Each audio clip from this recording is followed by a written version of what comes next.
नमस्कार। आज हम एक ऐसी कथा की गहराइयों में उतरने वाले हैं जो सिर्फ एक कहानी नहीं बल्कि करोड़ों लोगों का जीता जागता विश्वास है। जी हाँ, ये कहानी है हनुमान जी की अमरता की और आज के युग यानी कलयुग में उनकी उपस्थिति की। सोचिए, हनुमान जी का ये अनुरोध, ये उनकी निस्वार्थ भक्ति का कितना बड़ा सबूत है। और जानते हैं, प्रभु राम ने जो वरदान दिया ना, वही उस विश्वास की जड़ है कि हनुमान जी आज भी हमारे बीच इसी पृथ्वी पर मौजूद हैं। तो चलिए सबसे पहले इसी वरदान के महत्व को समझते हैं। यही वो बुनियाद है जो हमें बताती है कि क्यों हनुमान जी को आज भी जीवित और भक्तों का रक्षक माना जाता है। और ये बात बहुत दिलचस्प है कि हनुमान जी की मौजूदगी को सीधे सीधे राम भक्ति से जोड़ा गया है।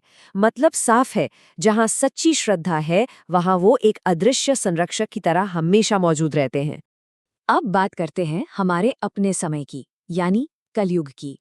ये समझना बहुत जरूरी है कि आज के इस मुश्किलों से भरे दौर में हनुमान जी जैसे रक्षक की इतनी जरूरत क्यों महसूस की जाती है। देखिए, कलयुग की पहचान ही दुख, डर, बीमारियां और मन की बेचैनी से होती है। ये एक ऐसा माहौल बना देता है जहां हर किसी को कहीं न कहीं एक दिव्य सहारे की तलाश होती है। और इसीलिए हनुमान जी की भूमिका को कलयुग की इन मुश्किलों का सीधा जवाब माना जाता है। वो संकट के समय में एक दिव्य शक्ति बनकर सामने आते हैं। चलिए, अब एक कहानी से समझते हैं कि ये विश्वास असल में कैसे काम करता है। ये कहानी एक ऐसे गांव की है जो एक बहुत ही भयानक संकट में फंसा हुआ था। जरा उस गांव के बारे में सोचकर देखिए, कितनी निराशा होगी वहां।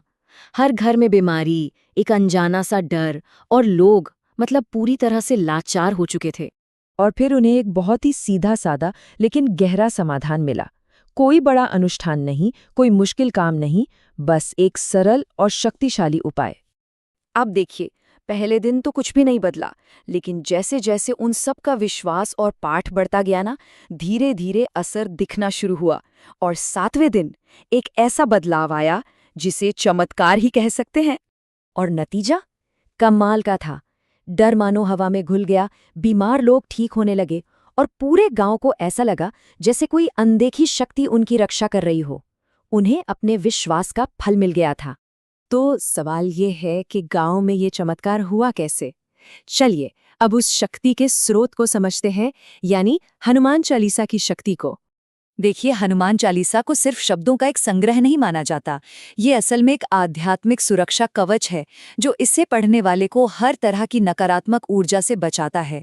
जब कोई भी चालीसा का पाठ करता है तो वो सिर्फ शब्द नहीं दोहरा रहा होता, बल्कि वो हनुमान जी के शक्तिशाली गुणों को, उनके बल, बुद्धि, भक्ति और साहस को अपने भीतर बुला रहा होता है।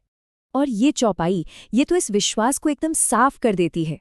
ये सीधे सीधे बताती है कि सिर्फ हनुमान जी का नाम लेने भर से नकारात्मक शक्तियां दूर भाग जाती हैं, बिल्कुल वैसे ही जैसे उस गांव में हुआ था।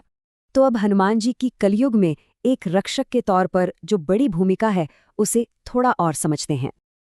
ये नाम बहुत खास है, संकट मोचन, मतलब जो संकट को तुरंत खत्म कर दे। ये इस विश्वास को दिखाता है कि उनकी मदद फौरन मिलती है और बहुत असरदार होती है। और इस सुरक्षा कवच को पाने के लिए क्या करना पड़ता है? कुछ भी मुश्किल नहीं, कोई बड़े कर्मकांड नहीं, बस सच्ची श्रद्धा चाहिए। और यही बात इसे हर किसी के लिए इतना आसान बना देती है। ऐसा भी माना जाता है कि हनुमान जी आज भी बहुत सक्रिय हैं।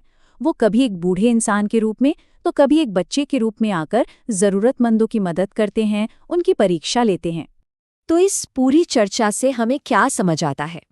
पहला और सबसे जरूरी सबक तो ये है कि हनुमान जी अमर हैं। दूसरा सबक ये है कि संकट से बाहर निकलने का जो रास्ता है, यानी हनुमान चालीसा, वो भी शाश्वत है। मतलब वो हर युग में उतना ही शक्तिशाली और प्रासंगिक है।